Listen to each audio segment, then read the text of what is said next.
कृष्ण गर्ग संहिता के गोलोक खंड में ऐसा वर्णन आता है कि जब पृथ्वी देवी दानव, दैत्यों व असुरी मनुष्यों से अत्यंत पीड़ित हो उठी, तब पृथ्वी देवी को गौ का रूप धारण कर ब्रह्मा जी के पास गई। फिर सभी देवता ब्रह्मा जी व शिव सहित भगवान नारायण के वैकुंठ धाम में गए। तब श्री नारायण ने उन्हें श्री कृष्ण की शरण लेने का आग्रह किया। उन्होंने सभी को गोलोक धाम का मार्ग बताया। गोलोक में श्री कृष्ण के द्वार पर षट चंद्रानना नामक विख्यात द्वारपालिका द्वारा ब्रह्मा आदि देवताओं को रोककर उनका परिचय व आगमन का प्रयोजन पूछा गया।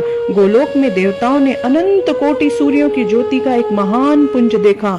उस ज्योति के भीतर उन्होंने एक परम शांतिमय साकार धाम देखा। वहां पधारे सभी देवताओं गणों ने उन श्याम सुंदर की स्तुतियां गाई, पर वे सभी उन श्याम सुंदर श्री कृष्ण चंद्र के दर्शन पाकर भाव विभोर हो गए। उस समय वहां देखते ही देखते वैकुंठाधिपति श्री हरि, श्री नरसिंह भगवान, श्वेत द्वीप के स्वामी, विराट पुरुष लक्ष्मीपति भगवान श्री राम, यज्ञ नारायण श्री साक्षात भगवान श्री नर नारायण सभी एक एक करके श्री श्याम सुंदर में प्रवेश कर गए, जिससे यह ज्ञात होता है कि परमात्मा श्री कृष्ण चंद्र ही स्वयं परिपूर्ण भगवान है। चैतन्य चरितामृत में भी ऐसा वर्णन आता है कि जब पूर्ण पुरुषोत्तम भगवान अवतरित होते हैं, तब उनके अन्य सभी अवतार उनमें मिल जाते हैं। श्री कृष्ण ने पृथ्वी देवी व सभी देवताओं के आग्रह पर उनके कष्ट निवारण हेतु गंभीर वाणी में कहा कि मैं जल्द ही यदुकुल में देवकी व वसुदेव के यहाँ जन्म लूंगा। आप सभी देवता भी मेरी लीला में भाग लेने के लिए पृथ्वी पर जन्म धारण करें।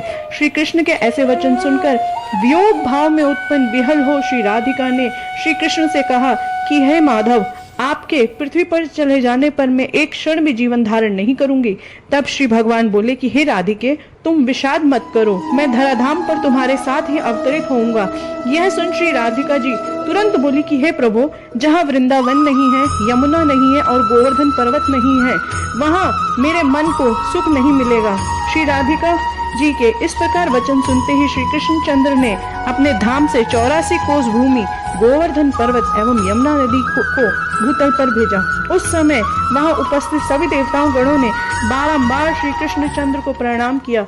श्री श्याम सुंदर ने बताया कि जो वसु द्रोण नाम से प्रसिद्ध हैं, वे ब्रज में नंद होंगे। वह उनकी प्राण प्रिया धरा देवी यशोदा नाम धारण करेंगी।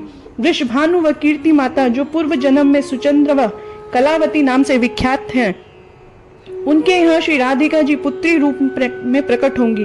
वे श्री राधिका कालिंदी जा कुलवर्दी निकुंज प्रदेश के एक सुंदर मंदिर में अवतरण होंगी। उस समय भाद्रपद का महीना था, शुक्ल पक्ष की अष्टमी थी एवं सोम का मध्याह्न समय था। आकाश में बादल छा गए, देवतागण आकाश से पुष्पों की वर्षा करने लगे। उस समय श्री राधिका जी ने अवतार धारण कर किया। उस समय नदियों का जल स्वच्छ हो गया, संपूर्ण दिशाएं प्रसन्न हो गई।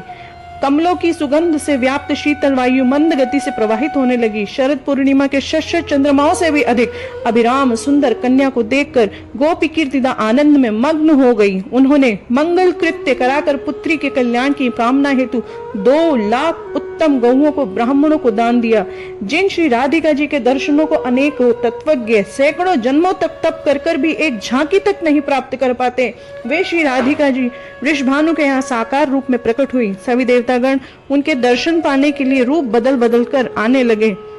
ब्रह्म संहिता, ब्रह्मवैवर्त पुराण, शिव पुराण, नारद पुराण आदि अनेकों ग्रंथों में हमें यह ज्ञात होता है कि राधा और कृष्ण 2 नहीं अपितु एक ही स्वरूप हैं, परंतु लीला रस का आस्वादन करने के लिए वे 2 रूपों में प्रकट होते हैं, एक श्री कृष्ण और दूसरा श्रीमती राधा रानी।